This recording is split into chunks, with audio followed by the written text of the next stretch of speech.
एक दो तीन चार, एक दो तीन चार, एक दो तीन चार, एक दो तीन चार, एक दो तीन चार, एक दो तीन चार, एक दो तीन चार, एक दो तीन चार, एक दो तीन चार, एक दो तीन चार, एक दो तीन चार. So it's not only notes.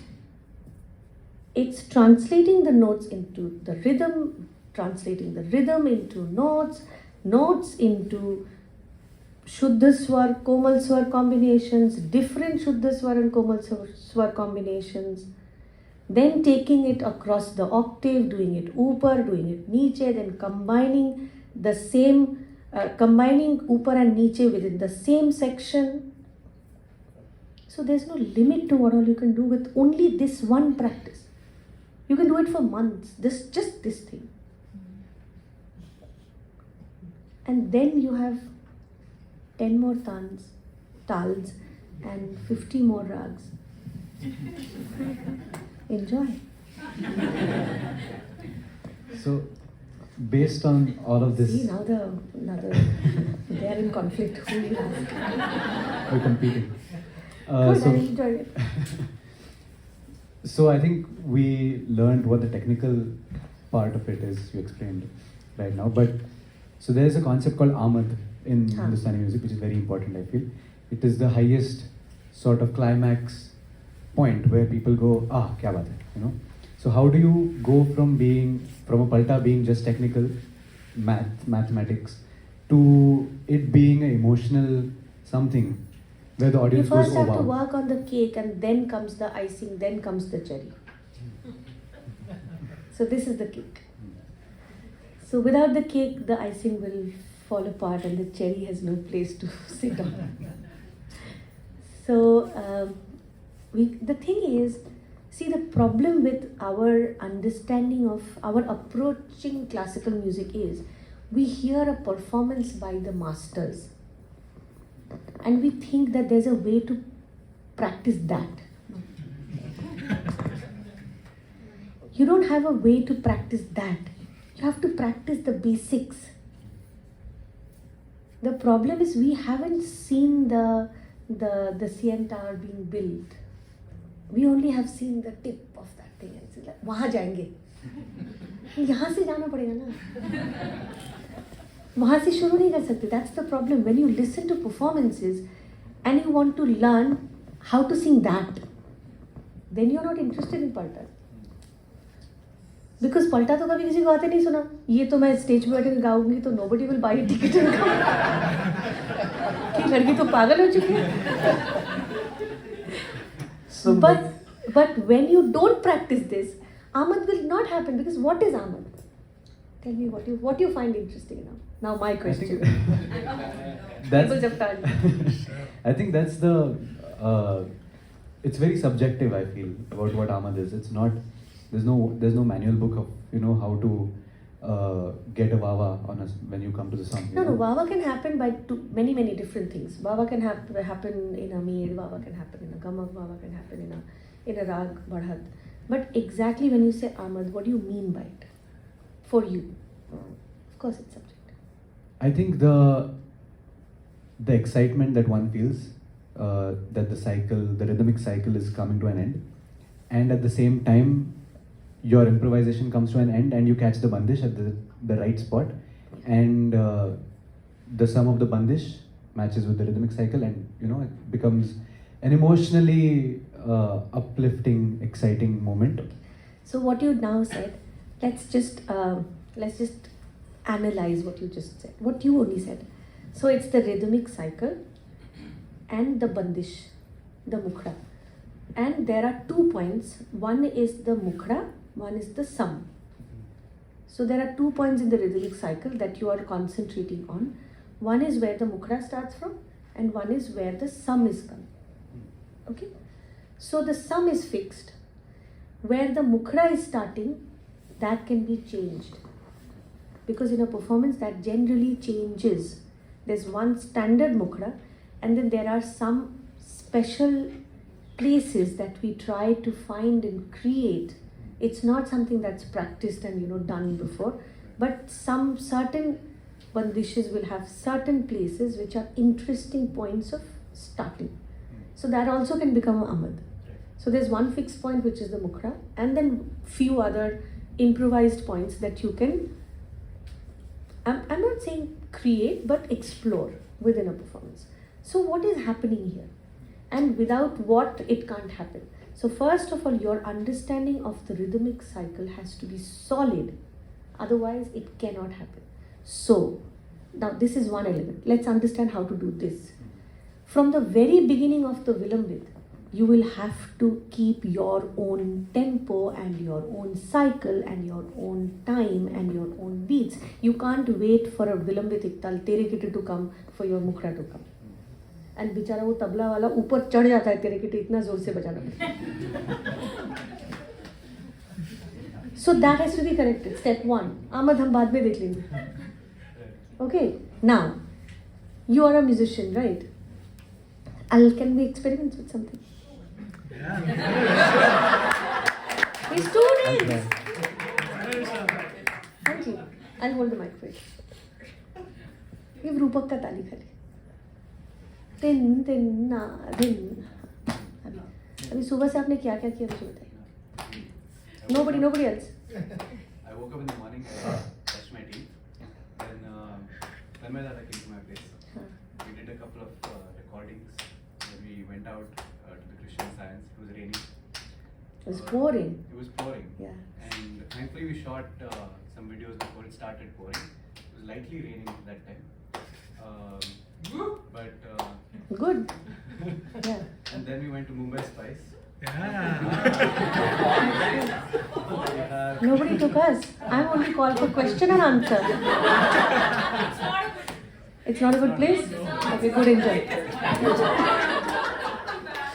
And we had chicken chettinad, some garlic naan, and then we were not full yet. So this with Ara Chotal. Oh my God. Yeah, so there are few variations which we can, if you want, we can discuss that. But so this is your understanding of a lay. So my exercise as a small child was I will get up and I will be just about to leave home to go to school. Baba would give me one tal and one tempo and say raat ko puchunga. So I would drink water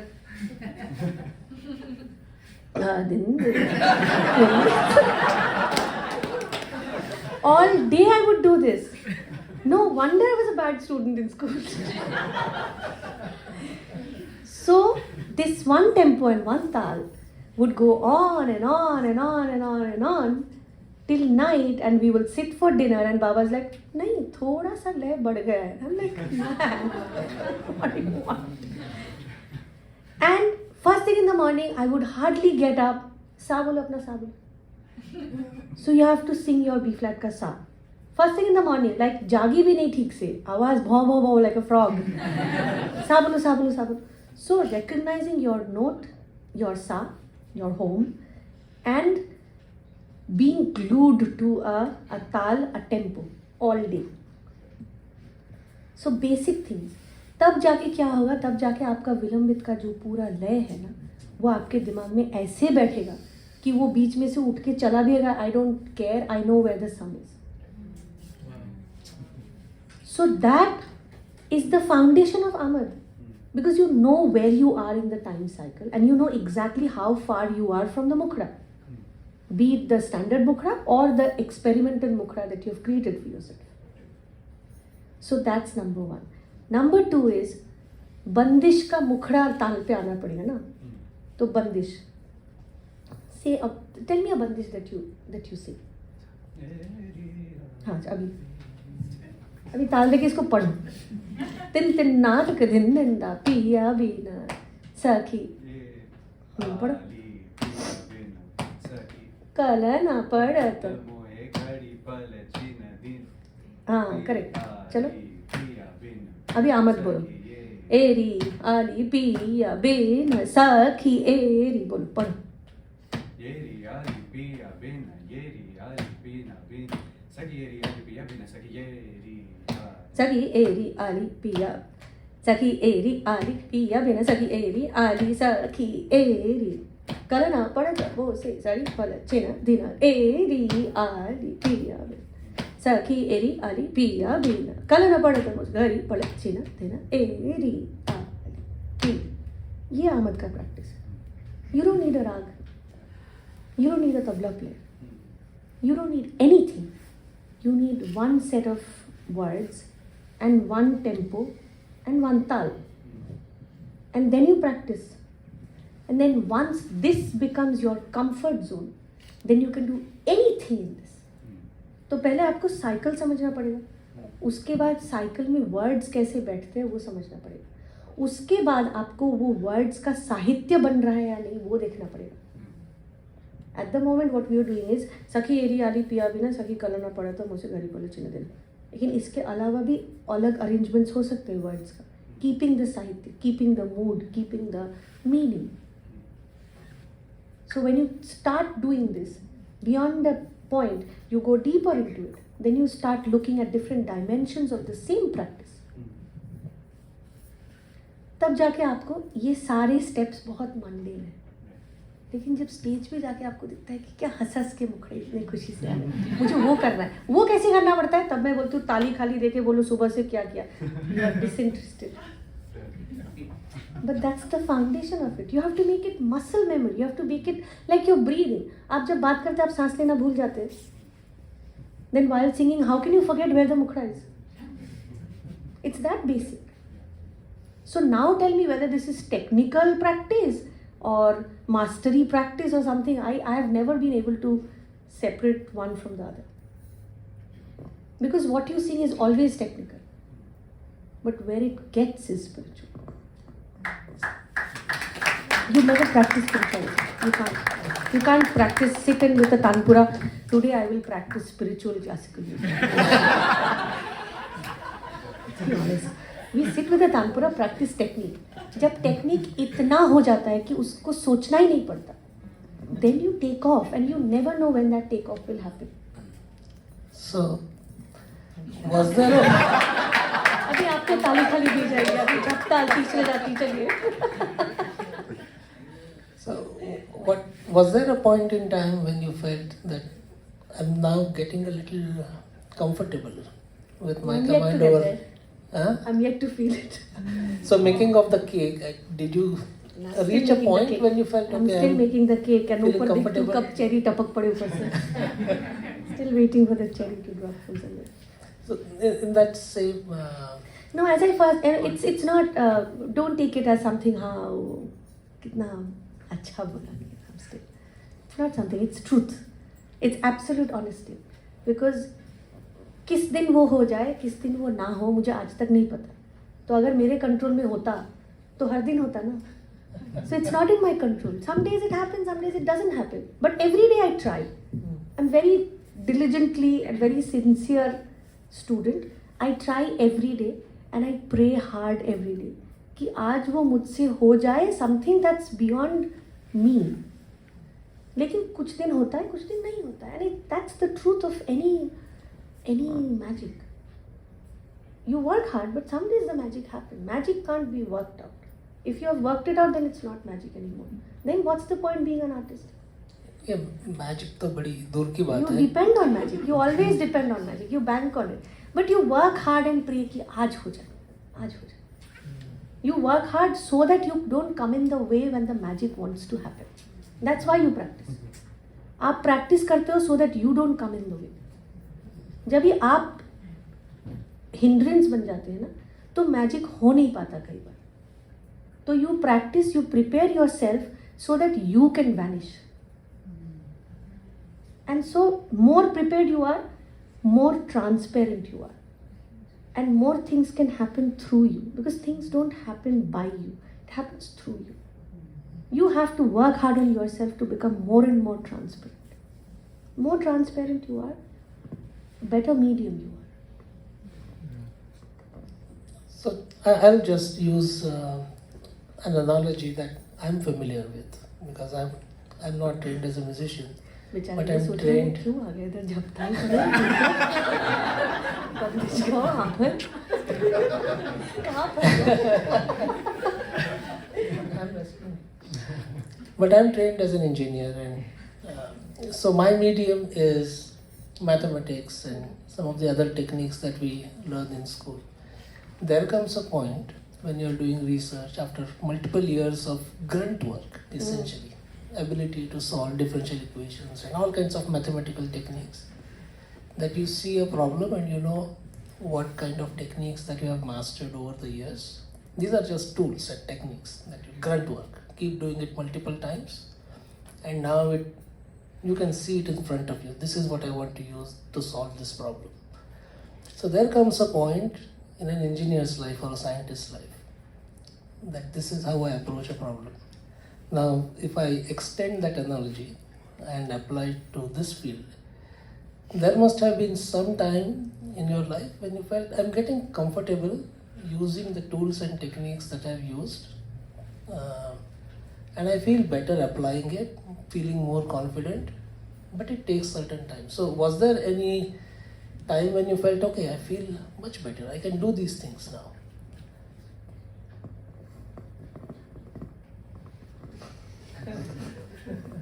He's so frustrated. He's a No, that's okay. Can't lie. No, I don't feel confident. Not at all. Okay. Let me put it as honestly as I can. I don't feel confident. I feel conscious, but I don't feel scared. The closest that I feel of confidence is happiness. So I feel happier going on stage, starting a performance. I don't feel scared. I don't recapitulate things that I have practiced and worked on. So I don't go over them before I approach a performance. I'm more at ease that in a moment in the performance when there's an inspiration, when there's something that I would want to do, things will come. I mean, maybe I don't know consciously how to make them happen or what element to pick from my reservoir of techniques that I've worked on. But I somewhat feel relaxed that, whatever will translate that inspiration to a musical phrasing will come at the time. So there's a comfort, and with that comfort comes a sense of ease and happiness. But I wouldn't call it confidence, because I totally go blank on stage. Another question on making of the cake. Everyone's But- loving the cake. So, is it? Thank you. What is your opinion? What is your opinion or view on? Because this is what I've heard from people. I don't know that to be able to sing a particular style of music, gaiki or gharana, you need a certain voice culture. So the voice culture has direct correlation with a certain style of gaiki or even gharana. And I've heard conflicting views from different people. So what is your view on this? Not totally with the view that you said, but okay. Let me say what I think it is like. So, a few basic things: the flexibility of your voice, the range of your voice, the ease of your voice, the ease of breathing, the importance of diaphragm breathing, the importance of protecting your voice box and use more of the diaphragm power and breathing power for the fluidity and flexibility of the voice. Of course, I said range, and that balance that you want in the range, because we don't have a chest voice, head voice, these demarcations. We sing with one voice because the form itself is totally dependent on slidings and glidings and continuity. It's not like you see that this section and that section is disconnected from this section. So if you sing with a chest voice and a head voice and all that, so there will be continuous knots. So you will see the junctions, which doesn't sound very nice with the fluidity of the gaiki that we need to maintain. So these basic things, I think, are common between any gharana for that matter. कि ऊपर और नीचे आवाज़ अच्छी तरह से खुल के जाए और उसमें बिल्कुल स्ट्रेन ना हो, उसमें आराम हो, उसमें कोई भी मूवमेंट उसके नज़ाकत के साथ आए. The gamak is heavy not only in the lower register, but the gamak has the presence even in the upper register. The khatka has its sharpness. The subtler movements has, the mead has the balance that it needs. The curves like a calligraphic painting. It has the curves, it has the boldness, it has that the curves are thinner, and then when it moves down, it's like that. You've seen all of that. So that basic ease of the voice is something that I think everyone needs, no matter what gharana you are learning from. But there are certain finer, I would say, uniquenesses and essence of particular gharana, which is after these basic voice culture and development of your voice texture and timbre and weight and range and flexibility and elasticity. After that, there are certain essential characteristics of a particular gharana that you might have to add to your voice culture to sing a particular gharana. But basics, I don't think कि आगरा घराने में जैसे आवाज़ की flexibility चाहिए होती है, range चाहिए होता है, पटियाला में भी वैसे ही चाहिए होता है, ग्वालियर जयपुर में भी वैसे ही चाहिए होता है. एक अच्छी आवाज़ जो किसी भी तरह का मूवमेंट, फ्लूइडिटी और फ्लेक्सिबिलिटी, ईज के साथ ट्रांसलेट कर सके, that's a basic requirement. That's what I think. So do you think what is more important according to you? Is it the manner or the matter? So Both. Okay, for You example, work on the matter first for many years, and then you know what manner goes with the matter that you have come up with. So for example, Pandit Gajanan Joshi, for example, a lot of opinions are that his voice wasn't the best, but his matter was so good that he is the Pandit that he is today, right? So in such a case, do you think? In that case, we are standardizing musicians as performers. I don't believe in that. Musicians, composers are musicians, musicologists are musicians, vidwans are musicians, and performers are also musicians. So this is a very narrow understanding of musicians, especially in the Indian music realm, that a musician is only necessarily a performer, no? My Guruji, Guru Gyan Prakash Guruji, wasn't one of the most prominent performers.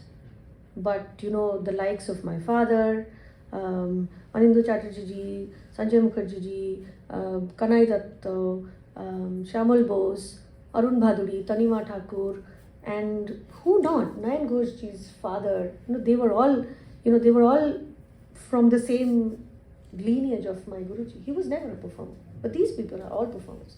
So a musician not necessarily has to be a performer.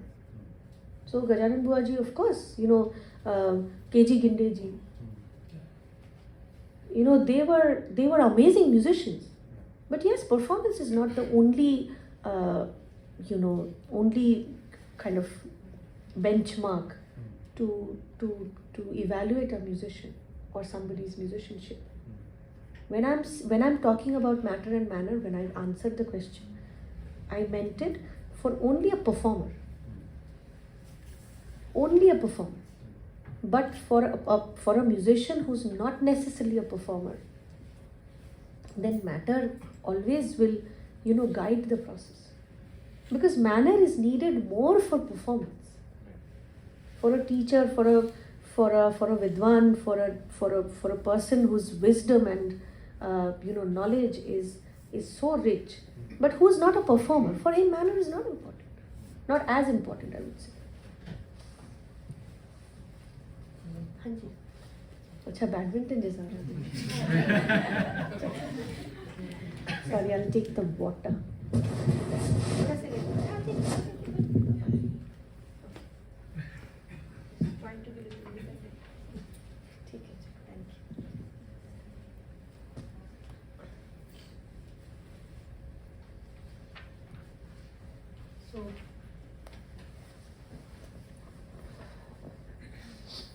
There is a lot of discussion around Berklee and how it is used in improvisations. And the techniques that you use in your riyaz. You employ Berklee style to train your brain, to train your intellect, so that you can improvise using different patterns, create different patterns. So it is part of the training. Like an athlete is a cricketer or tennis player, they still go to the gym to train certain muscles. So it's more of an intellectual exercise. In some ways, one can look at it that way. But when you use these techniques in the context of a rag development,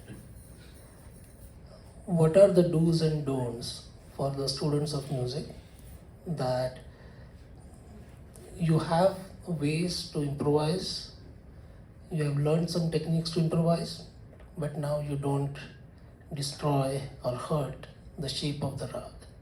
You learned a few techniques to improvise, you have trained your mind to improvise, but how do you now go beyond that in the context of a rag, avoid certain patterns, etc.? Yeah, so आप में से किसी ने भटूरा बनाया है? खाया बनाया है? हाँ, तो उसके अंदर मैदा आता है, सूजी आता है, दही आता है, गर्म पानी, नमक, चीनी, everything. हाँ? But when you eat it, do you see all these things? मतलब सूजी 4 निकल के आया, वहाँ से थोड़ा सा 1 चम्मच दही दिख रहा है, then it's a bad bhatura, है ना? So that's about riyaz and performance. You don't see the grains of suji and chini and 1 chammach dahi in the bhatura. So you don't see the milkhand, palta, gamak, riyaz in the performance. And if you see that, then that person is still getting ready, which was a case for me when I started singing. If I go back to my older recordings, I see so much riyaz there. Because मैं तब तक रियाज कर रही थी, I was getting ready. And it's not a crime. I've been criticized, which is fine. I'm still being criticized for so many things. Not that I'm working on all of them because some of them are like. But some of them, yes, I might need to work on. But I've been hugely criticized कि stage पे आके रियाज करती थी. Because I was at that stage. You can't expect a 18, 19-year-old to have that kind of maturity that उसके भटूरे में सूजी ना दिखे. मेरे भटूरे में बहुत दिनों तक सूजी दिखा. But आप जो रियाज करते हैं आप वो गाते नहीं हैं. And now I can say it because I've been through it. And I will never say anything that I haven't been through. I'm very honest that way. I don't say what I've heard. I only say what I've done and I've experienced. And I've learned from it. You don't become anything without going through the rubbish that you have to go through to get anywhere. And there's a lot of rubbish still there. Which, now maybe I don't see them as rubbish. Maybe 2 years later I will see them as something that I shouldn't have done. And that's the process. Otherwise मेरा तो फिर हो चुका, फिर कल मर भी जाऊँ फर्क नहीं पड़ता. If I've done all that has to be done, then what's the point of having a tomorrow? It's just a wastage of time. One more day doing the same old thing. No. I want to grow and I want to look back after 2-3 years and laugh and smile and think it was childish, it was nice, but there were things that I needed to do at that time. So I only pray and hope that I get to that point 3-4 years later in my life where I can look back and laugh at certain things and I can see the journey that from there I've come to a different point, which is hopefully a more beautiful point. Yeah. And if not, then I'm not in the journey anymore. I look back at my performance and I see so much palta, जितना रियाज किया उतना पूरा मतलब धाड़ उसको मतलब चल रहा है. Because I was doing that all the time. And it's bound to reflect. It's bound to अपना किसी ना किसी ओपनिंग ढूंढ के वो आ ही जाती है कि दिखता है कि ये लड़की इस पे काम कर रही है. दिखना चाहिए. बच्ची थी मैं. I was very small when I started singing. People had huge expectations. It's not my fault that I'm my father's daughter. It's a blessing that I'm born with. And I own it like anything. I wear it with so much pride and happiness. And I've learned to let go of the burden and enjoy the happiness of it. And I'm not going to take that burden, whoever wants to give it to me. But I took it for the longest time without even knowing how hugely heavy it was and how it was kind of totally, drowning who I was and who I wanted to become. It was a huge shadow, and when you don't know it's a shadow, it's dangerous. That's all you know. I didn't know any other father. I didn't have any other option of, becoming someone else, somebody else's daughter or son or something. That's the only life I knew. तो मुझे समझ में नहीं आया था कि वो life के what are the implications. It took me a lot of time to know what is outside of that box. To look back at that box and then see, oh my God, this is like a small, naive, stupid girl who has no idea of what the world is. See, I was born into a family, classical musicians. Okay, I was raised in an environment, Sangeet Research Academy, that square kilometer where everyone is singing. As a child, मुझे पता ही नहीं था. I used to go to school and ask my friends कि सुबह उठ के क्या करते हो? Because I didn't know what kids do who didn't do Riyaz in the morning. जो रियाज नहीं करते वो सुबह क्या करते मुझे पता ही नहीं था. ब्रश करने के बाद क्या करते हो? It was a genuine question. It's funny, but if you can see it from where I was, you will know that it's a reality of my life. I didn't know what others did. Because मैं भी वो करती हूँ. मेरे ऊपर वाले माले में जो रहते वो उनके स्टूडेंट्स भी ऐसे ही करते हैं. उल्लास जी का बेटा भी वही करता है. मशकूर अली खान साहब का नेफ्यू भी वही करता है. शबनम भी वही करती है. अरशद भी वही करता है. खुर्रम भी वही करता है. मैं भी वही करती हूँ. बाकी बच्चे क्या करते हैं मुझे नहीं पता. So I didn't know what else were the options. And I grew up in that. And I was happily growing up there thinking that this is it. And I was like full till here with only music. Reading books was a waste of time. Watching a movie was a waste of time. I have always been fascinated by the sky and moon. तो चांद की तरफ ऐसे देख के बैठी रहती थी. That was waste of time. Sports was not allowed. School excursions were not allowed. Sleepovers at friends' places were not allowed because I would miss the next early morning riyaz. So I didn't know the world. I only knew music. That also one kind of music. So it takes time. And I'm glad that I gave that time. Because later in life, I wouldn't have been able to go back to that focus.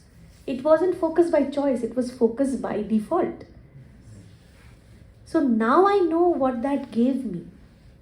But at the same time, I don't wish that to happen to my son.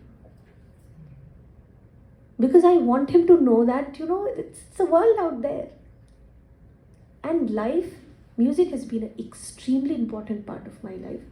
But it's a very important part of my life. This is very important. It took me years to come to this. It's a very important part of my life. It's not all of it. And the rest of the life has given so much to the music that I sing now that I'm extremely thankful. So रियाज दिखेगा, लेकिन एक वक्त के बाद something beyond रियाज दिखेगा. So don't get demoralized and don't think that अरे मेरा तो बहुत रियाज लगता है. रियाज लगेगा. रियाज जो करता है उसी का रियाज लगता है. जो रियाज नहीं करता उसका कुछ भी नहीं दिखता. Because for the first 10-15 years of your life, रियाज के अलावा क्या ही दिखेगा परफॉर्मेंस में. जो करता है उसका रियाज दिखता है, जो नहीं करता उसको तो कुछ है ही नहीं. क्या दिखेगा? अच्छे कपड़े पहन के आ जाते बस. And if you've seen my earlier videos, मुझे पता ही नहीं था कपड़े कैसे पहनना चाहिए, बाल कैसे करने चाहिए. काजल लगा लिया तो बहुत मेकअप हो गया. I had very very long hair, but my parents would never allow me to, मतलब लोगों को पता ही नहीं था कि मेरे बहुत लंबे बाल हैं. Because on stage, your music has to be seen and nothing else. So that was the discipline. सज सवर के आ गई मतलब क्या? टाइम वेस्ट हुआ ना. So that's my brought up, and I'm supremely proud of it. And because I've seen that, I know how to value it, and I know how to stay rooted no matter how much ever adulations and distractions and this and that happens all around me. I know that nothing can play around with my roots because it's solid. Nice. So one question often comes to my mind, and this is something perhaps many people, at least my age, I keep listening to people, hearing people say this. For example, Pandit Bhimsen Joshi's concerts. You come back home and the conversation is kya puriya tha, and that puriya is on your mind for next several days. Zehn में जो घुस जाता है, so on and so forth, and several such great artists from that era. Whereas nowadays, and you can think of this as a general critique that you hear on the streets or among music circles. Whereas today, when audience goes home, they remember a nice performance, lot of tayari, but sometimes they don't remember the rag or that puriya, for example. वो घुस जो गया, that asar sometimes is lacking. That's the general conversation that you hear. Is this nostalgia? Are people just not willing to listen to what is good that is being presented, and they just want to live in the past? They're not open-minded? Or is there a change in the way music is presented? असर कहाँ पे होता है? असर कहाँ पे होता है? हाँ, मतलब सुनने वाले के दिल पे होता है ना. तो आप जो सुनने वाले हैं और ये लोग जो सुनने वाले हैं, और जहाँ पे 2000, 3000, 5000 लोग आते हैं, वहाँ पे जो सुनने वाले हैं, if I go to a different country, some native English people, American people, somebody will come, वो जो है, इन सब पे सेम असर नहीं हो सकता. So it's not always the performer. So when we are saying that it's a critique about the performer, it's not that. क्योंकि पूरिया का जो असर आपके दिमाग में, दिल पे हुआ है, आपके बाजू वाले के दिल पे, दिमाग में वो असर नहीं भी हो सकता है. वो सेम पूरिया का, the group of people that you are talking to, the people who are sitting at the back, या फिर जो स्टूडेंट्स है, या फिर जो यंगस्टर्स है, या फिर जिनको पूरिया से ज़्यादा माझे माहिर पंढरी अच्छा लगा, the same performer, the same era, the same time, उनके अभंग अभी तक दे आर माइलस्टोन्स, तो उनका भी असर हुआ. तो यू कांट से दैट कि जिन पे अभंग का असर हुआ वो फालतू के परफॉर्मर है. उन्होंने भी भीमसेन जी को भीमसेन जी बनाया है. Somebody as iconic as Pandit ji, they don't become only by a niche audience जिन पे पूरिया का ही सिर्फ असर होता है. And this is also, we are talking about a time when there were 200, 300, 500 people in an audience, and we are talking in a time when there are 2000 people in the audience, and then there's YouTube and Facebook lives going on. You can't compare this, and this is not on the artist. Not at all. Actually, this is a perfect. This is not on the artist. This is a perfect segue for one question that we received from one of the students. I don't know if she's here. Because ये हमारा, and ये सिर्फ ये classical music audience में थोड़ा है, और ये अच्छी बुरे की बात नहीं है. ऑफ कोर्स बुरा का तो सवाल ही नहीं है, मतलब अच्छा, good and not so good का सवाल ही नहीं है. बट आई थिंक जनरली पुराने ज़माने में जो कुछ भी होता था ना, हमको वो बहुत अच्छा लगता था. Sir nostalgia. आज से 50 साल बाद हमारे गाने को लेके आई विश सब बोलेंगे कि क्या था, क्या बात.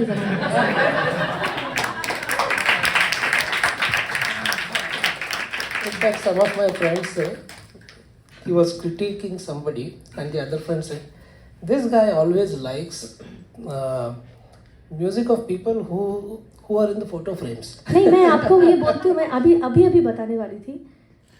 I will tell you one truth, and just look within yourself, all of you. It's very easy to respect someone who's no more. It's not easy to respect someone who's just next to you. So what, as human species, we should learn that we should be able to respect the person sitting next to us till the time he's there. उसके बाद वो कितना माला चढ़ाए फर्क नहीं पड़ता. Because it's your escape. You are telling yourself that you are capable of respecting. But you can't respect the person sitting next to you, which means you are not capable of respecting a human being for being human.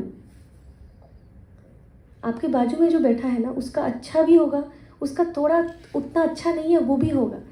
अगर आप, if you are capable of respecting, you should be able to respect that person with everything that's him.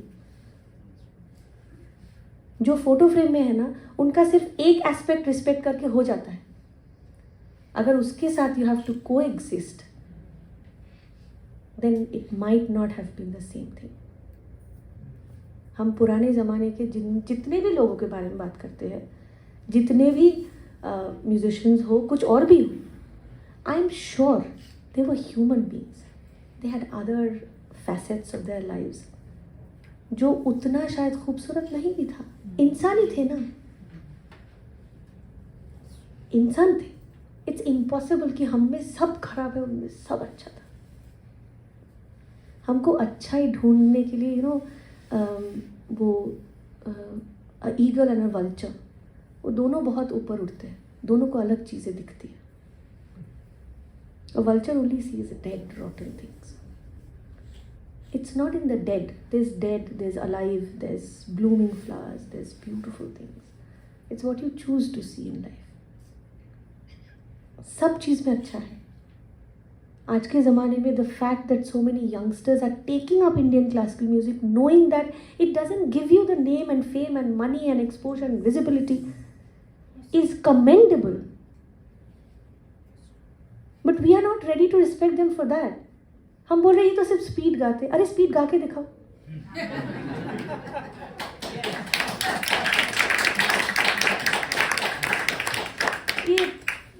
ये बड़ी गलत बात है. जो करने की कोशिश कर रहे हैं हम उनको डिमोरलाइज कर रहे हैं, और जिनका पता भी नहीं क्या किए थे उनको बड़ा हम ग्लोरीफाई कर रहे हैं. I have nothing against glorifying anyone, but if you have the capability of glorifying somebody, then do it for the person who's next to you, who needs your inspiration, who needs your support, who needs your Wawa at this moment.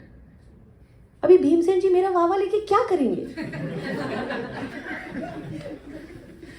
आपको चाहिए मेरा वावा. अगर मैं आपका गाना सुन के बोलूँ कि वाह this is very good, you should do more, and ये करो ये और अच्छा होगा, in next 2 years you will become a better musician. That's more required. Why aren't we doing that? So this is something that has to change here. It's not in the music. It's how we see it. So there is Deepta Ganesh here. Yes. Yeah, because this is a beautiful question that she has sent. Do you want to ask the question, or do you want me to read it? She doesn't remember which one you're talking about. See? I know it. You can ask. In fact, you answered most of it. आप पूछिए. You want me to read it? Yeah. Okay. Is there anything else you want to ask? Maybe once you answer. Maybe this, after I'll I ask the question. after I read it, because she articulated it much better than I could. So there she goes. In the world of classical music, there has always been a debate over how to inspire future generations to continue the tradition. Some strive to adapt and create something that a broader audience can appreciate, while others see this as diminishing the art. As an accomplished artist in the Indian classical music space, what are your thoughts on adapting traditional music to a contemporary context? What should we as the next generation keep in mind when trying to effectively adapt a tradition for a modern global audience without diluting the craft? First of all, I want to understand, in your opinion or anybody's opinion, of this generation's opinion, what do you think is a dilute? What do you mean by diluting the craft? And especially about Indian classical music, which is anyway a dilution of too many elements. ख्याल तो एक चीज़ है ही नहीं.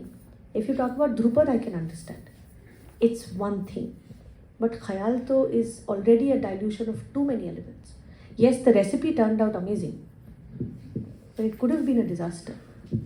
It's just a chance factor that it turned out to be an amazing form of music, which is an amalgamation of many things. So what can you do to something which is already not pure to make it more impure? So yes, tell me. I think, in my experience, I grew up largely in the United States. Mhm. I did not come from a musical family whatsoever. So, in order to, the only audience I ever had was people that had no idea what this music was. Yes. So, I felt that when I had to describe to somebody, when they ask, what kind of music do you like? And I say Indian classical. No idea what it is. Blank. Yeah, so it's really hard to describe what is the essence that we're trying to bring. And as a student at Berklee now, when people ask you what is your identity as an artist, how do you want to take what you're trained in and apply it here? What do you think is like the real essence of it? When we say we're adapting it, what exactly do we want to keep, and what is like, I don't want to say like non-important, but what is kind of more secondary or more able to be adapted, I guess is my question. Okay. So one is what you learn. Yeah. So that is always what you know as pure. I'm not saying objectively pure, but that's what you know as pure. Like maa ke haath ka khana. You know, when you go and taste a different dal, you're like, this is not dal, because you know maa ke haath ka dal is the dal. So that sets your reference point. So what you learn from your guru is the purest form of music that you know. Okay? And then comes a question of application. Okay, so when I'm talking about application, you already have a structure that you have to fit into. That's where application comes into play, because you know, unless you're going and performing for a pure classical concert where you can kind of develop on only what you've learned on the basis of that. So if you are bringing your music to a more a global kind of a presentation where you have to adapt to a certain other things and then put your music in a way that it fits, then the things that you never play with is first the rag. You don't play with that. You don't sing a Komal Dha in a Yaman. So that's something, whatever it is, if you want to sing a Komal Dha, then you transit from Yaman, go to another rag. Or you do a Murchana. So you find a way around to transit that rag and then go to another rag. ऐसा नहीं कि ठुमरी में there's आबिर्भाव, तिरोभाव. You go to a different rag, you do that, come back to it. Even for many pentatonic rags, like Badi Gulauli Khan Sahib used to sing Bhupali mein, he would change the sa and sing Malkos and then sing other rags. So those are, in your point of reference, those are pure, because those have been done traditionally. So if you want to make your music kind of part of a presentation and up, so the application part, the first thing, the foremost thing that you generally don't want to play around with, if it's a classical music presentation, if the part that you are presenting is to be labeled as classical music, then you don't play with the rag. You don't tweak that. So whatever you do within the framework of the rag. Now within the framework of the rag, you can choose to sing a traditional composition if that fits into the format of your presentation, of your performance, of your collaboration with someone maybe. If not, then you can compose something, but again, keeping the rag and the basic nature of the rag. When I'm saying rag, I don't mean just the notes of the rag. I mean the essence of the rag. There are recordings, Purana recording बहुत है of 3 minutes, 3 minutes Jai Jawanti, 3 minutes Malkos. It's not the number of hours that you sing a rag. It's the essence, it's the flavor of the rag. So even if you do it for 2 minutes, you choose a rag, you choose a bandish, or you compose a bandish or something which the nature and the essence of the rag is communicated in the purest way that you have learned. So that's where your roots are. And then in the presentation, if you have longer time, if you can sing beyond the composition, then try to bring in the basic elements of improvisation like a meer, like a gamak, like a vistar, like, you know, it depends on what the format is, what the tempo is, what the time signature is, and whatever that is. So within that, if you know how the bandish is developed, so the bandish is the vehicle and the rag is the path. So the bandish, as much as time as you have with the bandish in the path of the rag, you take the journey in the rag with the bandish. So do whatever rag badhat that you can do through the bandish. And the basic elements. What happens is, I've heard many people say that who are not from Indian music background, that the way you sing a note actually says whether you come from an Indian singing background. So the way you sing one phrase in Yaman should be able to bring the essence of Indian music. You don't have to sing much. There's nothing but Yaman here. And it's 5 seconds. So if you have 5 minutes, so the 5 minutes with this essence should be enough for you to bring in that essence of Indian music into that presentation of yours. So if there's one element that you don't play around with, is your Indian music expression and the rag. So tara, tararara is not Yaman. Though it's Nima, Garegamani, but no, it's not Indian music. So when I'm talking about Yaman, I mean the essence of Yaman in 3 phrases. In one line of a tarana. Doesn't even have to be a lyric, a sahitya that one doesn't understand.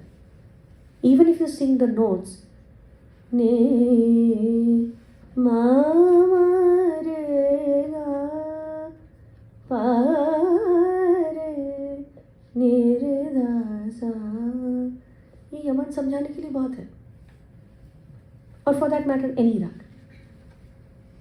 So your Indian musical expression that holds the essence of this music and the rag. These 2 things you don't play with. Anything else you can do. And you should do. Definitely. Well, beautiful. I think we should open it up for the audience to ask Yes. any questions. End of the badminton match. yes, go ahead. बोलिए, इन्होंने पानी पिलाया मुझे. So this is more of a musical but personal question, and Go ahead. so for me specifically, like there are 2 specific notes that always get me, which is the ni and the of kafi, and we have a whole gang of music friends and we call ourselves a Nida gang, and like every time we find songs on Spotify that have that the kafi essence, and then there's also Charukeshi and that thing, so it just hits. And then now there's an internal fight as to there's so many rags and we should learn to enjoy all of it. But then these are like those hack pieces which every time just get me, and I don't know whether to feel ashamed of it Not at all. just accept it as a reality. Absolutely. But are The there, more you fight it, the more it stays. So don't fight it. If you like it, you just like it. There's so many girls in the world, you like one girl.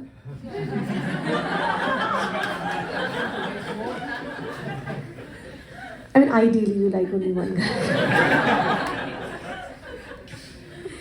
So it's okay. It's absolutely fine. Don't resist it. sorry, my question was, are there rags or specific phrases that get you as well, or is it like I think when your training discipline is very rigorous, then this is a luxury. क्योंकि हमारे पास option नहीं था. When you have to learn a rag that Baba has started in the class, then आपके दिमाग में जो कुछ भी उसको निकालो, इसको दिमाग में डालना ही पड़ेगा. So that's kind of it's something that the training process demands. And also I think the training process teaches you to find not maybe equal comfort in all the rags, but at least have some 20-25 rags that you can totally be glued to. Because वो glue करने की आदत डालनी पड़ती. And that can only happen when it comes from the guru as a discipline.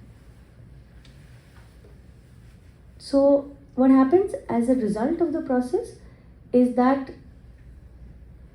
after being so close to a so loving one rag and totally being into it, you're completely thrown off, and there's some other rag with some very different notes and combinations and frequencies and moods coming into play, and then you're having to concentrate on that rag.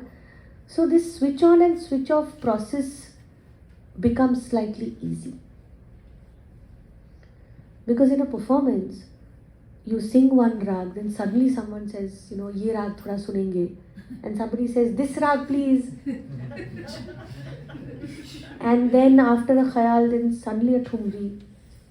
And then Charu Keshi Sayya Mora Re, which is one of the very, very intense compositions for me. So it's that switch on, switch off has to be very, very, very solid. Otherwise, you're all over the place. Yes. So, yeah, so this may be a bit of a difficult question to answer, but what is your favorite raga? Like, generally speaking, there's like so many. It keeps on changing. Yeah. It keeps on changing. I had a phase of Kedar, I had a phase of Madhuvanti, I had a phase of Bhim Palasi, I had a phase of so many ragas. Yeah. I'm sure we also had a phase of Bhim Palasi when you had. Yeah. I ruin everyone's lives. I think. मतलब मेरा face Bhim Palasi का है तो सुना के दिमाग खराब कर दिया. What is it current? I don't know. Few days back it was I think couple of weeks back, because I was trying to learn Chayanat myself, like self-learn Chayanat, I was very scared of that rag all my life. So Chayanat was a big phase. Jokos is kind of something that keeps on coming back to me at the moment. So yeah, but nothing like the Madhuvanti and Bhim Palasi and the Kedar phases that I've had. Yes, too many hands. I don't know, you can ask. So We'll my come question is, how important is to learn Drupad Gaiki for a better understanding of Khyal, and are there any benefits that you get while you're learning Khyal when you learn Drupad as well, or before that? It's not mandatory to learn Drupad for you to be able to sing Khayal, but yes, there are benefits.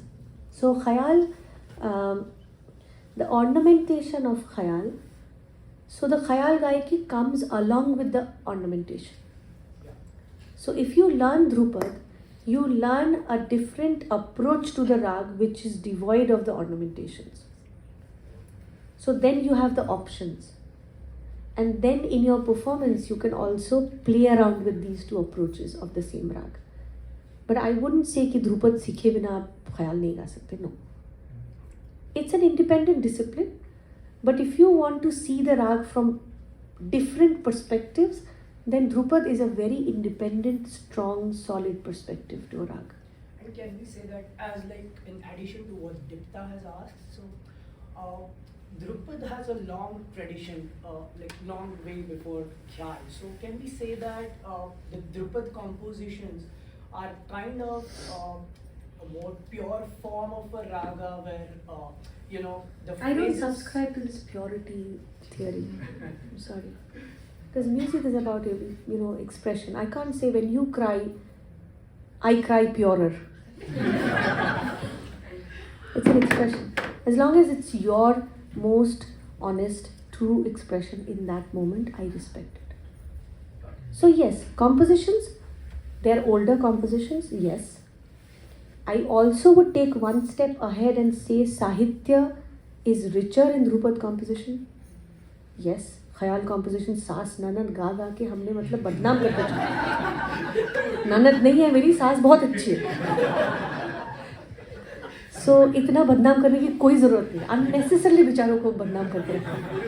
So compositions, yes, Sahitya is beautiful. Drupad Sahitya is really beautiful. Though there are not many Shringar Sahitya, there's more devotional Sahitya because of where it comes from. So yes, structurally there are also, because it's composition oriented, so compositions are richer.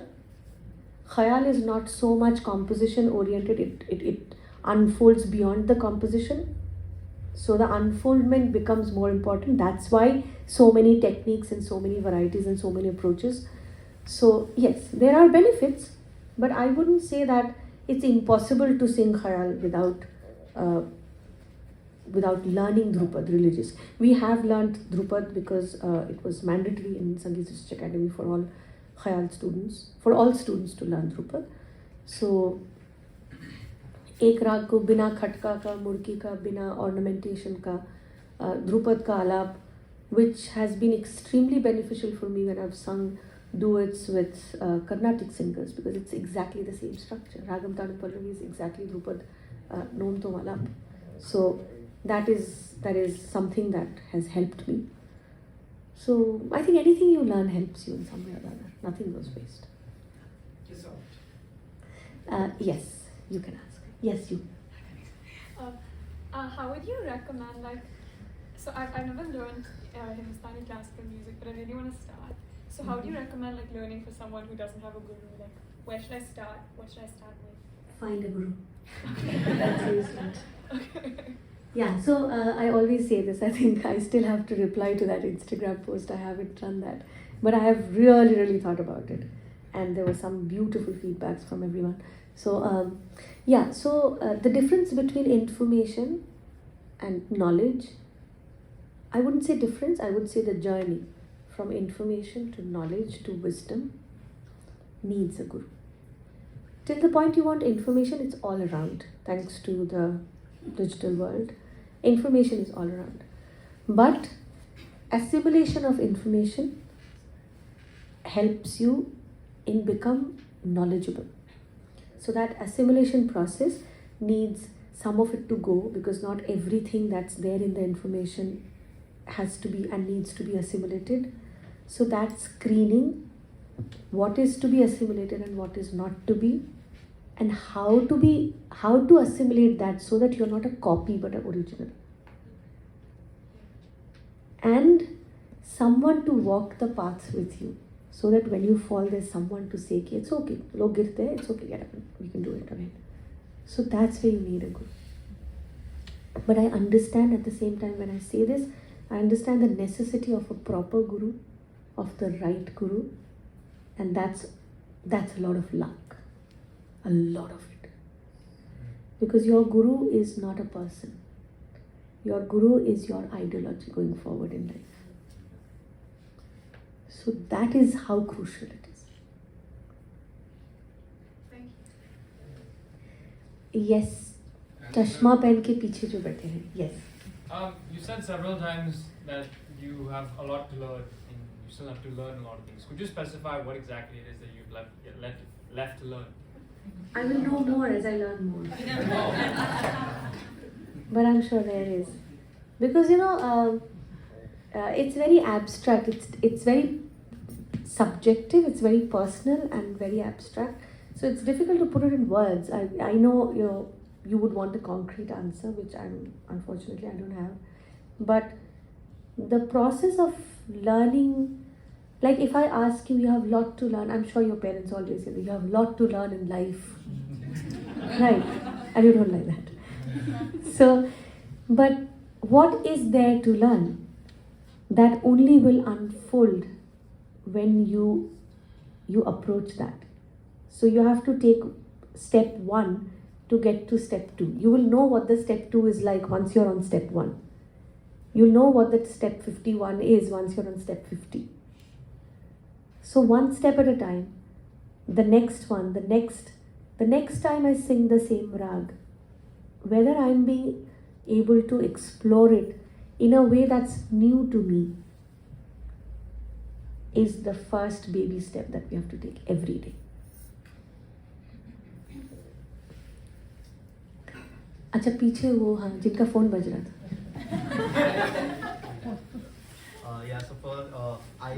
Namaskar. So I'm Amir. I came this fall 2022 in the United States. So like this is my first time, and I haven't expected to see such Indian classical audiences and Indian classical music tradition which is maintained in the United States. So like thanks to Sajja, like big round of applause for Sajja. And I have been learning music back in India. So like I have 2 questions. First thing is, let's say if you have one song, then if you decide to prepare a new song, then what is your process of preparing it? Let's say a new bandish or a new natya singit, or something new. For example, like what I do is, let's say if you take the example of Gai Chanda, then okay, Gai Chanda is very fast, it's Natya Sangeet, okay, then slow it down on YouTube, get a notation, sing it slowly, then like just do riyaz of it, and that is the thing. And second thing is like improvisation. How do you determine like this is like this improvisation is good, this suits to the song? So like, may I show you this demo of it? Like, Yes, you can. I can see you're planning to post this. Don't do it. No, I'm not gonna post it. Like that is not. This is just for me. So, for example, gay. So like in this case, so gay. So like this is lot of variations are there. So like out of all of those variations, Do you know the notes that you're singing? yeah. Regarding Gai Chanda, ni da pa ma dha ni sa re sa ni da pa ma ga re ni sa. Nahi. No, that I Ni don't dha know. pa ma dha ni nahi hai. Ni dha pa ma pa ni sa re. Yeah. That's where it starts. Oh. So the other improvisations that you have sung, Yeah, that is. you don't know the notes. Yeah, I know you don't know it. Yeah. I'm not asking. I'm saying. Yeah. So that's where it starts. Every line of a song that you want to learn, you have to know the notes, you have to know the words, you have to know the meaning, you have to know the mood, you have to know how the notes are woven in the time cycle, where it starts, where it ends, how long it is. Because the two variations that you sung, the third one, it will not come in the tal, the way you sung it. You should listen to this recording and see. Because जहाँ पे घे छंद खत्म होता है, ताकि वो next word आ सके, वो थर्ड वेरिएशन वहाँ पे खत्म नहीं हुआ, उससे लंबा हुआ. तो every layer of a song has to be learned separately for you to be able to sing the song your way. So there's one is to hear the song, second is to be able to imitate the song, third is to be able to sing the song, to be able to learn the song, and the fourth is to make that song yours. How do you determine this? That's where you need a guru. You can't determine. Someone else has to do it for a long time for you. So from a guru you don't learn a song, you learn how to learn a song. इसीलिए तो जरूरी है.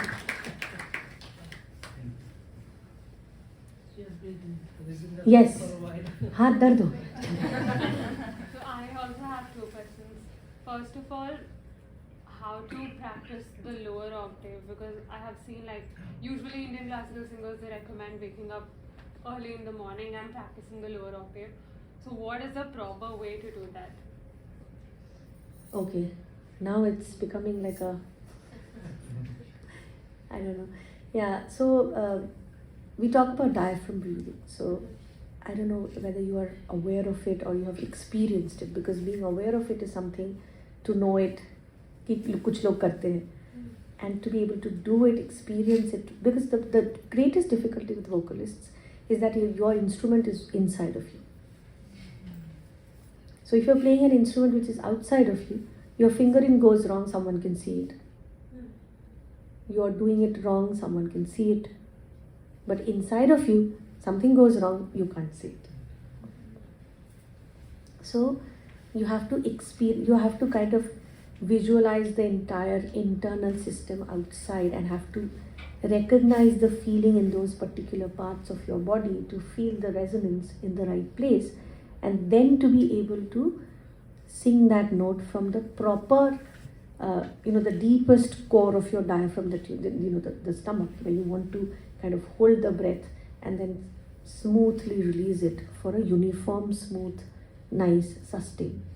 So diaphragm breathing is elementary for our kind of singing, because you can't sing with a shallow breathing which is only till the chest. So that's the first step. And secondly, you first have to know what your sa is, because everyone has a different sa. Somebody, I learned from a male singer, so his sa was at that time C sharp D, which was not my sa. So to know what is your sa, that will decide what is lower octave for you, how low is your low. Because if your sa is B flat, then your low is of a certain, till a certain pitch. But if your sa is G, then your low is further low. So you first have to recognize your sa and at least 4-5 notes. Sa ke niche.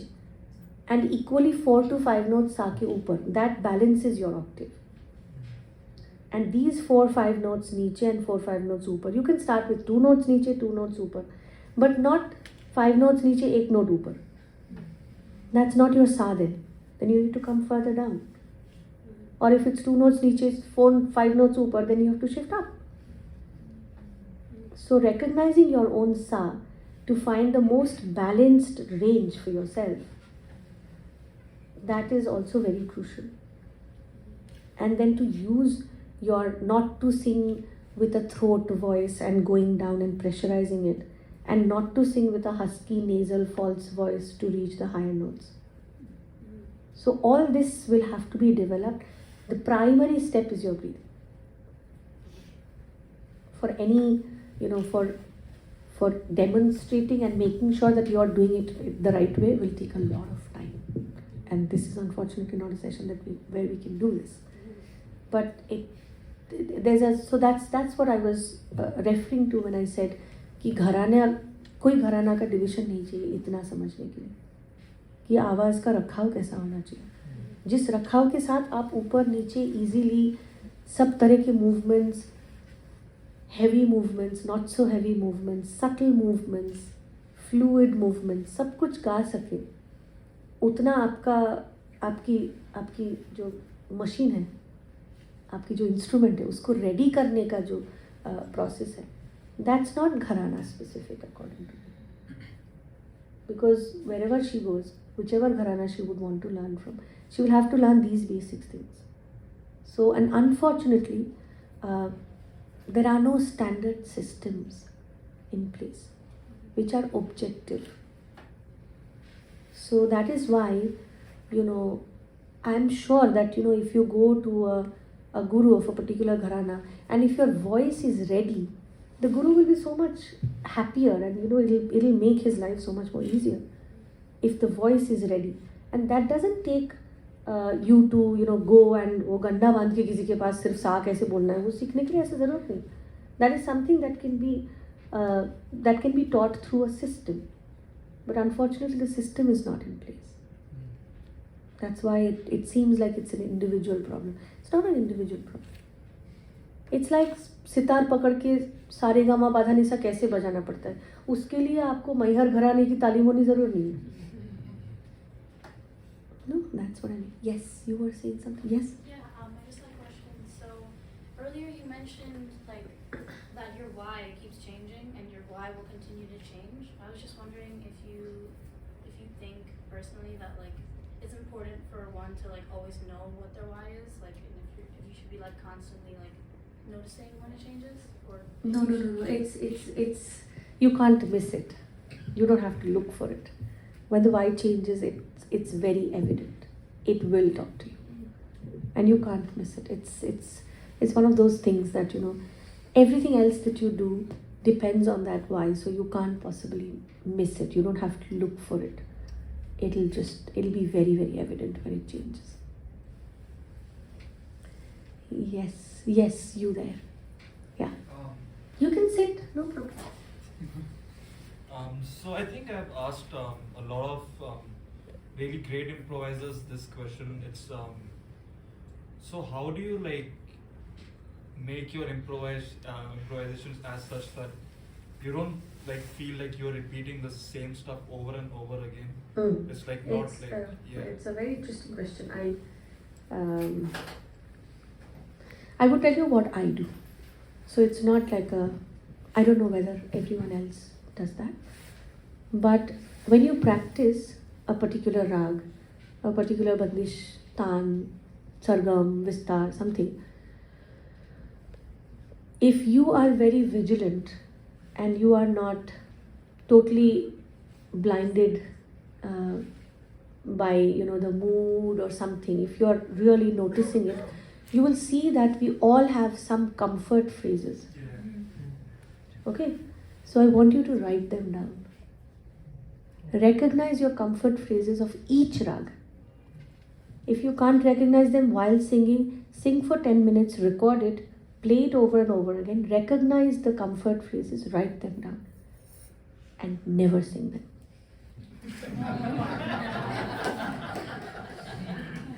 It's the easiest way. So you have comfort phrases, you have comfort notes. Yemen के 95% तान गंधार से शुरू होते हैं. Promise yourself for 1 week, you will start all your Yaman ka taan from Tivra Madhyam. You are bound to find new possibilities. You find your comfort phrases, write them down, stick it on the wall जहाँ पे बैठ के रियाज करते हैं. The moment you sing those phrases, एकदम माफी मांग लो अपने आप से कि गलती हो गई. I'll never do this again. Eliminate those comfort phrases. In 2 weeks' time, you'll have another set of comfort phrases. Eliminate them. You have to beat yourself up. It's not easy to be creative. We sometimes think we are creative, whereas we are repeating the hell out of the things. So don't love yourself too much. Don't be blinded by love. कि हमारा तो बड़ा अच्छा चल रहा है.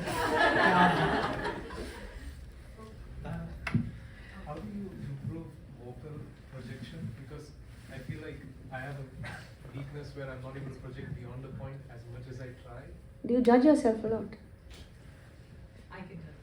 I'm his wife. Oh yeah. Does he judge himself a lot? Yeah. Yeah. Yeah. Don't do that. Don't be harsh on yourself. You just said don't love yourself. No, but that doesn't mean you judge yourself. When you judge yourself in general, not in music always, when you're too critical about yourself, everything that you do, you can't project your voice. Your voice is a reflection of who you are. If you judgment means you're holding back.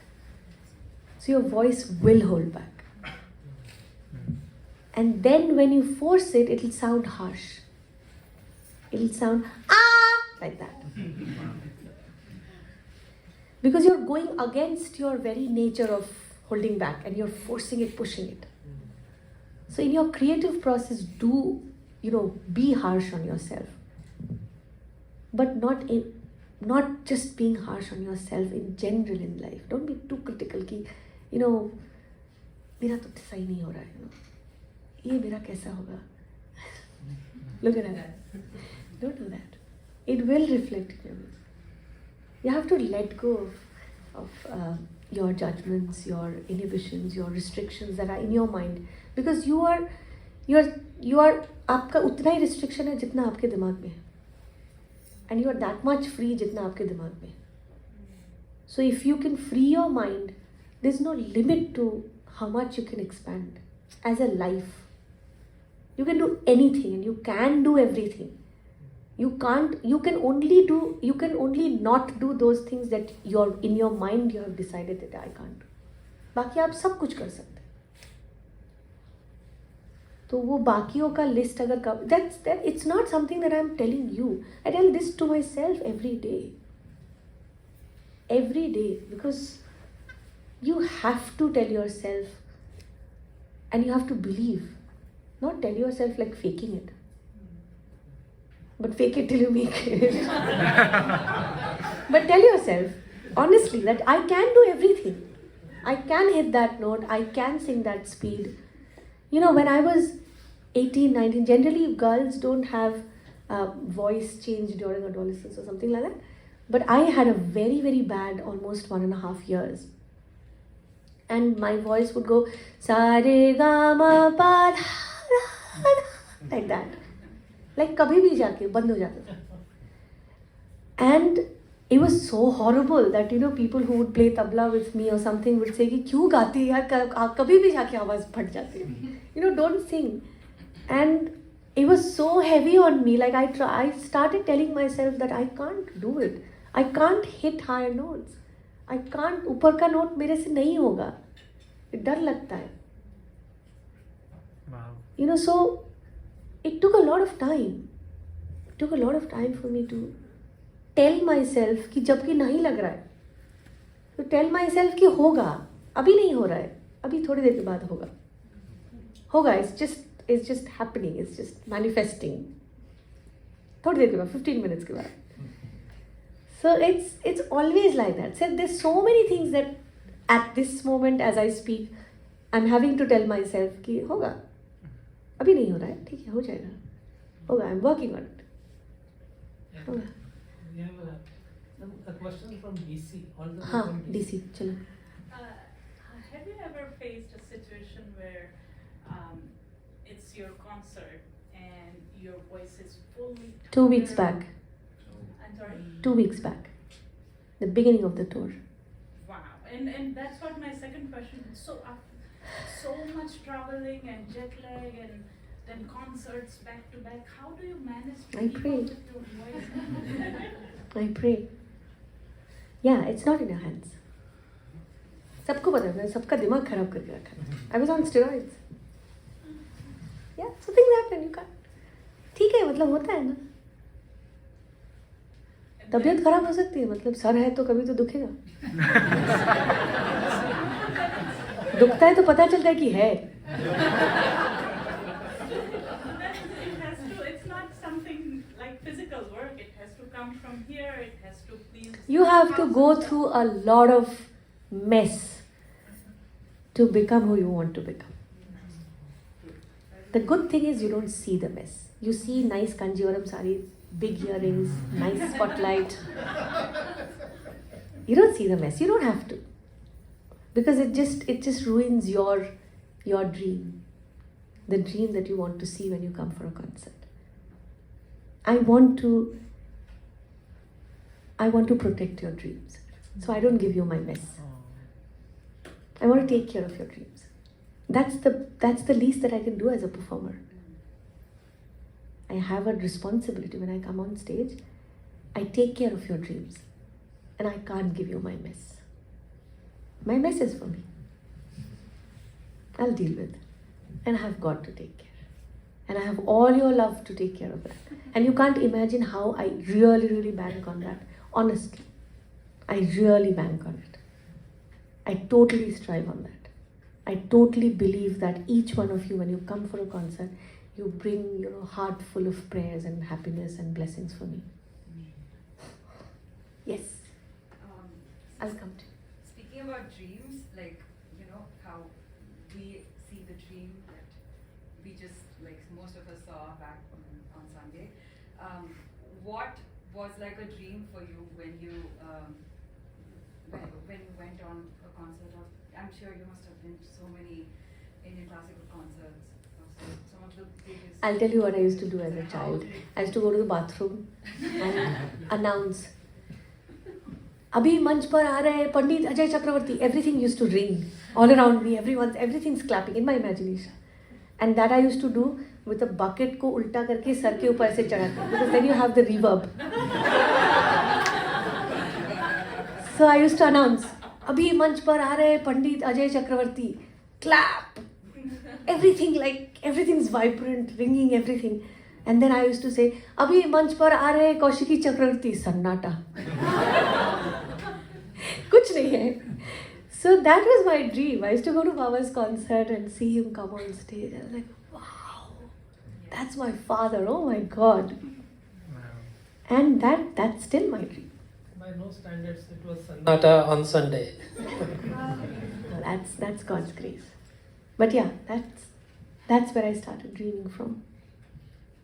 And of course, the musicians that I've seen on stage. I've seen Zakir ji come on stage and the entire world was on fire. And Actually, it still is. To add to that, I have been fortunate in seeing your Baba. I was born and I grew up in Lake Market. I will tell the rest of the audience. Oh, Lake Market Bajari? Yes. Oh yeah, of course. I was a child. I will tell the rest of you the anecdote here. So this man who knows technicality of Indian Hindustani music like nobody else, like God, he's walking with a thela doing bhaji tarkari shopping. And I'm right there, I know this is the sign right here. As a child, I used to, like when she said, but that man retains that simplicity. And I have never heard her in person until today. And this explains that she carries forward. Baba has actually said in a video that how many Kaushikis have emerged. So he acknowledged.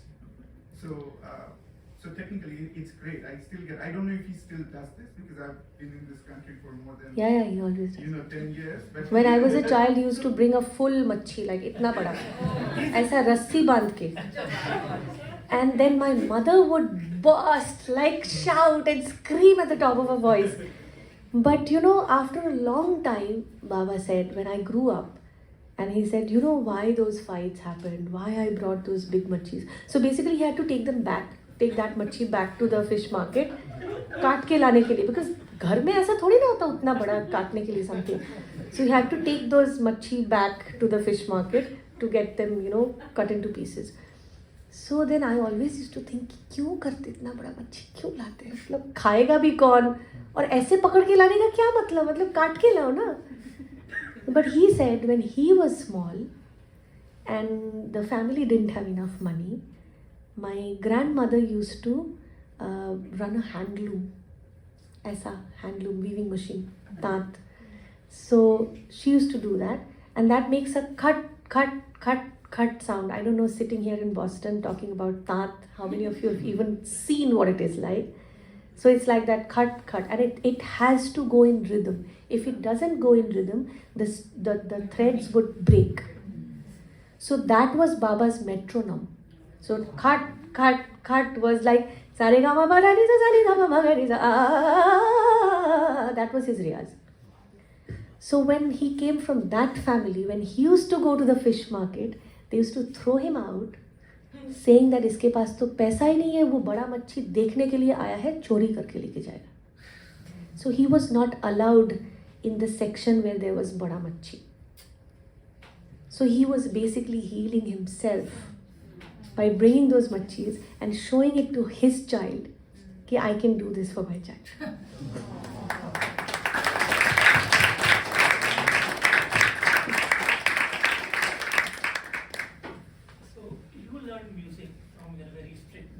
Mm-hmm.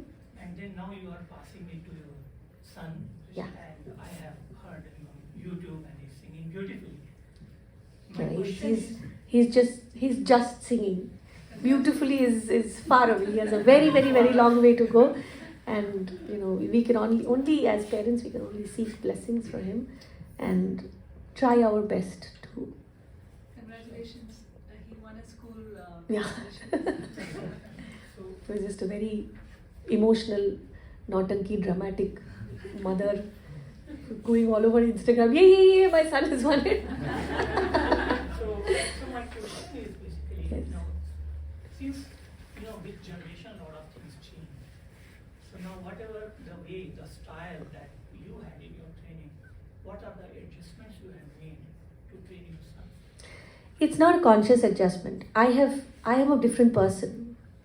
So I'm not thinking, okay, I would want to do this because Baba did this to me, but I am making a conscious adjustment because it's 2023 and not doing it to my son or doing it to my son.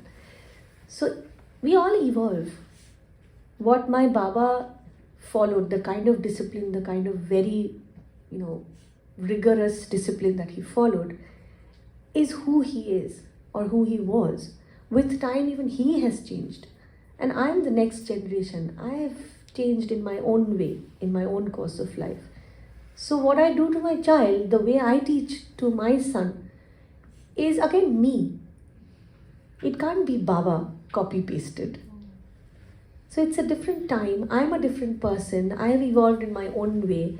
I'm not exactly copy-pasted Baba in any way as an individual. And also musically. Everything that I sing, starting from the first note till the last note and beyond, everything is something that I've learned from him. But I don't sing exactly what he sings. I might sing the same bandishes, but I don't sing it the same way. Because this is me. As I said, कि मेरा हंसना रोना जैसा है मेरा music. I can't cry or smile like my father. And that will be very ugly. I'm sure Baba as a guru would never want me to exactly copy paste his music and sing it like that. So even as a teacher, and the equation that I had with my father, that also decided a lot of things between him and me in the training process. Because the training process is not something disconnected to life, it's an extension of life. So it's an extension of the dynamics, the relation that I have with my father. And I have totally different dynamics with my son. So my relationship with him is very, very different. So the dynamics is different. So the training process is different. So the strictness is different. It's not that it's not there. उसको बिना खाना दिए 4 बजे तक भूखा रखा है मैंने. But it's not the same. So it's not to say कि हाँ बहुत strict हो तो ही बात बनती है, नहीं. Strictness has very different meanings and different executions and different ways. Strict होना just for the heck of it ज़रूरी नहीं है. जब ज़रूरत है तब कर पाना और उसको झेल पाना, उसके लिए रिश्ता ज़रूरी है. रिश्ता इसलिए ज़रूरी है कि जब मुझे स्ट्रिक्टनेस उसके ऊपर दिखाना पड़े, उसको उसका रीज़न दिखे, उसको वजह दिखे. उसको वजह दिखे कि हाँ माँ डांट रही है, स्ट्रिक्ट हो रही है, क्योंकि ये वजह है. द वजह is accepted. We both have to accept the need for that discipline. That's what the dynamics is between me and my son. So I am not just strict just because I have to be, because my father was. ऐसा नहीं. But in terms of, you were saying that there is no clock. There is no clock. Still. अभी तक. There is no clock, and no matter how hot it is, रियाज करते वक्त there is no AC. That's a rule at home. And that's not for my son. That's for me. That's for my husband. That's for my son. Everyone. So basic rules. हाँ रियाज हो जाए, AC चला के जितना मजे करना कर लो, Netflix देखो, कोई फर्क नहीं पड़ता. वो भी हम साथ में करते हैं. So उतना रूल है कि जब your focus is not to be compromised. और वो फोकस सिर्फ म्यूजिक के लिए नहीं. मैंने जितना फोकस करना सीखा है म्यूजिक के जरिए, I have used that focus in other aspects of my life, and it's amazing how it teaches you. Once you know how to focus, you can focus on anything. So music has been my medium to learn focus. But then I've applied it in other aspects of life, and I'm so looking forward that my son, who will learn to concentrate and focus and switch off everything else for the time being, when he knows that this is the need of this moment, I have to truly commit myself to this, he can do that for other aspects of his life as well. So music doesn't teach you music only.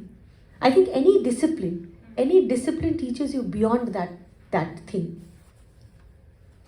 And music being a very, very rich discipline, I think it teaches you a lot more about life in general, about a lot of things.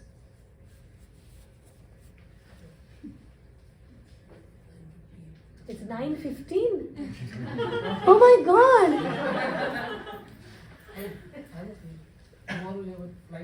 I have a flight to catch. Okay, one more question. Okay, 3 more hands. Quickly, 3 more questions. As someone who's learned from Dr.